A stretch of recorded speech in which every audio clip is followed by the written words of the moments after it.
Welcome to Created Healthy. I'm Dawn Combs. It's a common idea that God gave us everything we need in nature, but do we believe it enough to walk that out in truth? Often the very same people who say this go looking for answers on how to use food and medicine from man-made sources. Everything man creates comes with a user's manual. Why would God be any different? I challenge you to join me in seeking revelation about our body, mind, soul, and spirit health by digging into His written word and in practicing pure science in the visible world of His creation. Because every house has to have a foundation, it was laid strongly on my heart to start this podcast with a daily series.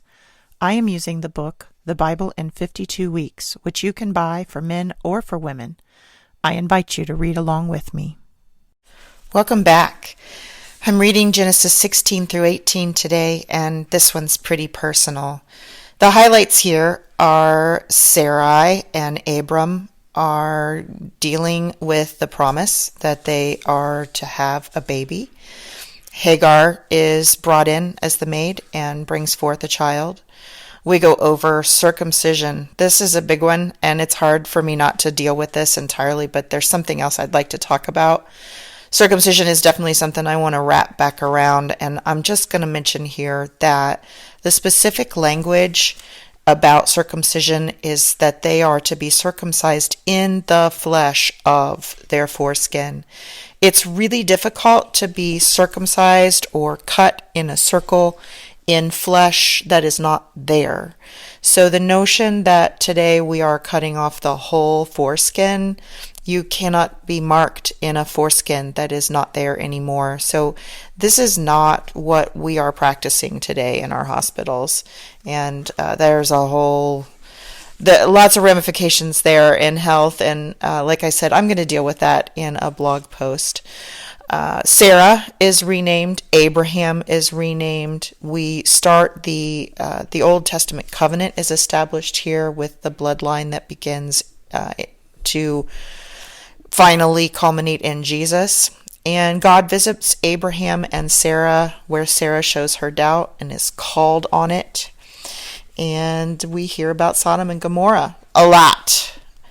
But personally, what really stood out for me is this situation between Sarah and Abram and the baby that's coming.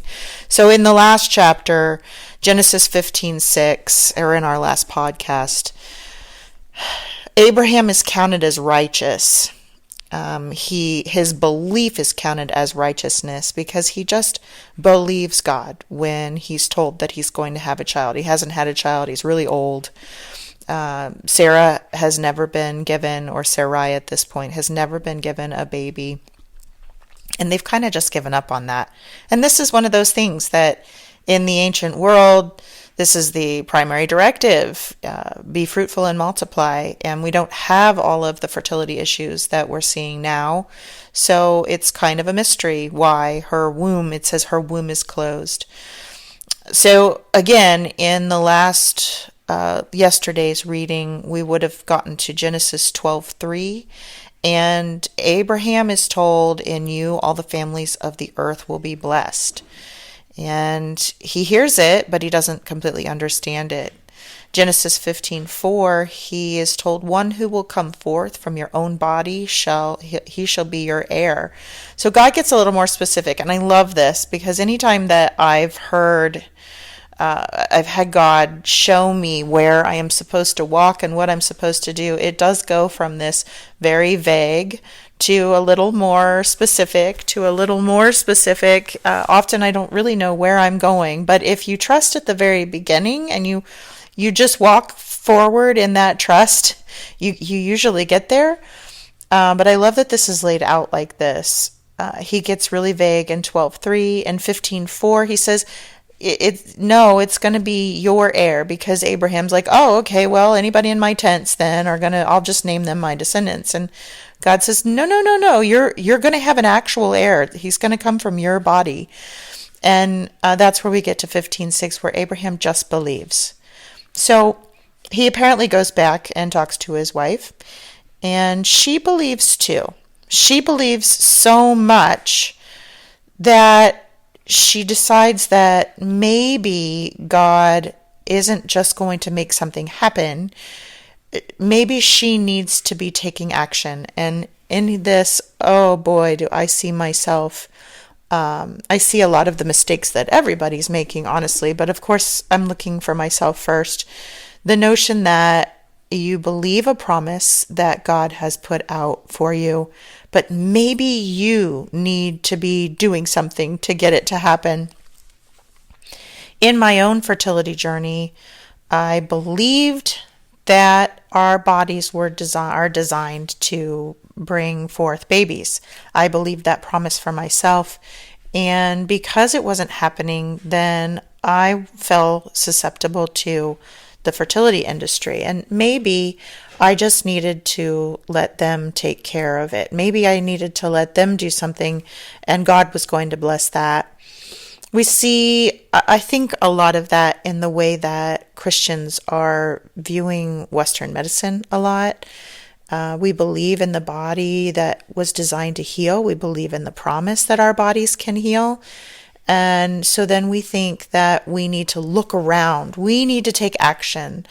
We can't just sit and wait for God's promise to unfold. We are probably supposed to run around and look for that and do things. And some of that is true.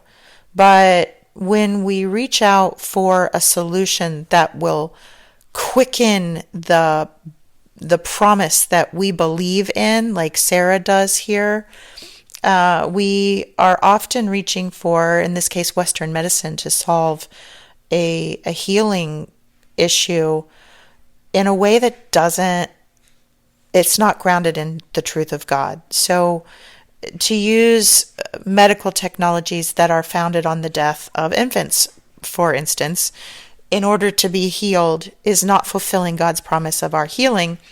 It's just us looking for us to find a solution or to make it happen instead of waiting for God to make it happen.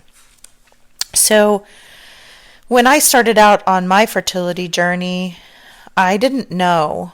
After I was kicked out of the medical system, I didn't know that what I was going to do, that what I was being led to do, was going to have a good ending. I didn't know when it would work, but I knew that once I was out of the medical system, I was being directed to use what God had given me, the food out of His creation, the healing out of His creation.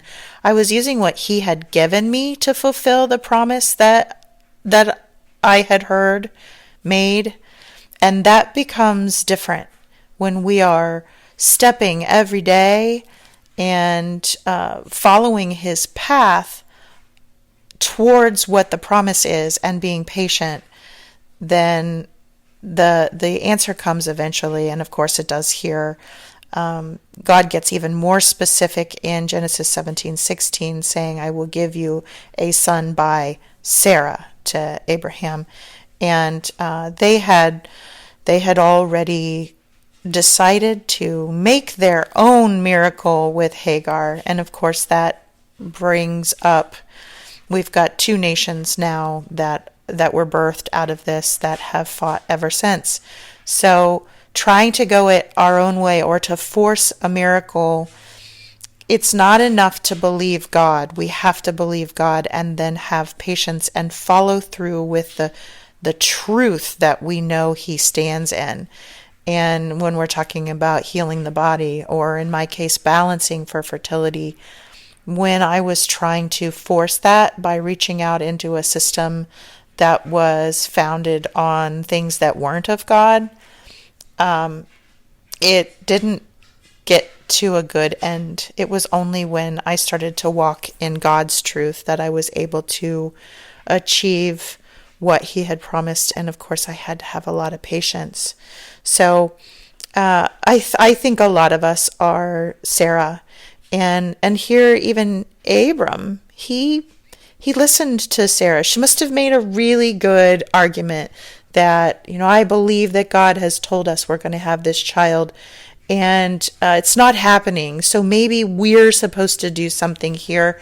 and she played on both of their anxieties, and they both agreed to try to make God's promise happen under their own agency, and it went horribly bad. Yeah, it's something to think about. Are you pushing anything that you know is a promise, but maybe you're going about it in a way that you don't necessarily, that you know maybe isn't grounded in His truth? We cannot achieve health in body, mind, soul, or strength by pushing for the things that we know God has said He would give us in His time, and trying to make it happen in our time. Thanks for listening. If you enjoyed this episode, please subscribe and share with a friend. And I'm always interested in hearing what God is laying on your heart. So drop me a rating or review, or join the conversation on Facebook, Instagram, or YouTube at Dawn Combs Really.